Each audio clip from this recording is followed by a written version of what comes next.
with James Dorsey. He joins me from Singapore. He's an adjunct senior fellow at S. Rajaratnam School of International Studies. Thanks so much for joining us, James.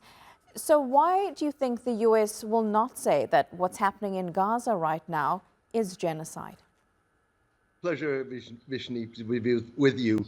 I think we've got to be clear on a couple of things. Popular perception is that what is happening in Gaza is genocide, and it may very well be genocide.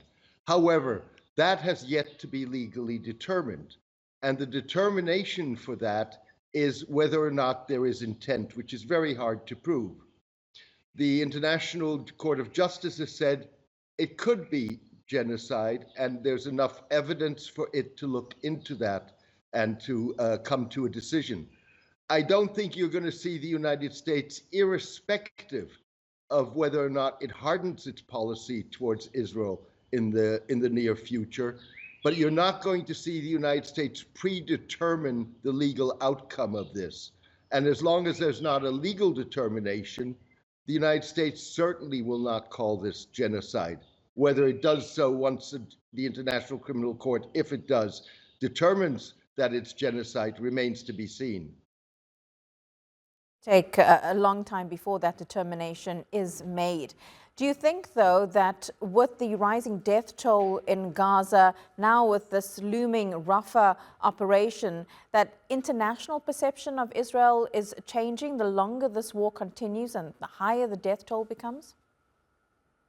Israel has lost, if you wish, the public relations battle or the information war. It is already in the dock in terms of a public opinion court. And I don't think that Israel realizes quite the damage it has done to itself by the way it has conducted the Gaza war and by the way it has handled its public relations. It's going to take Israel, for all practical matters, Israel has lost whatever moral high ground it had. And regaining that high ground is going to be a long and protracted process. What about the Palestinians themselves? This is, of course, an issue that did not start on October 7th.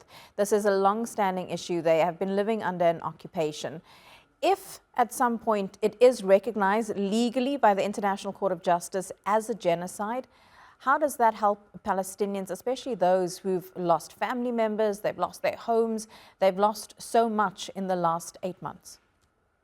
The problem with the international court decisions, whether that is the International Court of Justice or whether that is the International Criminal Court, if it decides to to indict Israeli leaders, including Prime Minister Netanyahu, and decides to issue arrest warrants, the problem with all of that is that the court itself does not have an enforcement mechanism.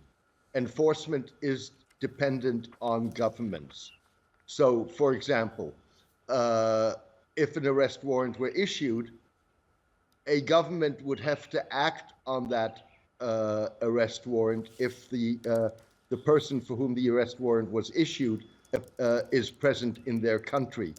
We've seen examples where the International Criminal Court decision, for example, in the case of Vladimir Putin, persuaded Putin not to attend major international gatherings, whether that was the BRICS summit in South Africa or the G20 meeting in Brazil, or before that even in Indonesia.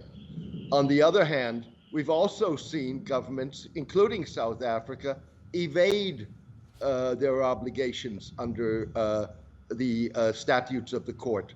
For example, in the case of Omar al-Bashir, the former Sudanese leader, who was in South Africa.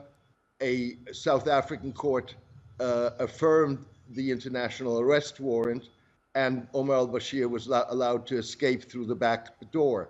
So that's the problem with this, which really means at the end of the day that if governments are not willing to enforce the rulings of the international courts, they have primarily symbolic value.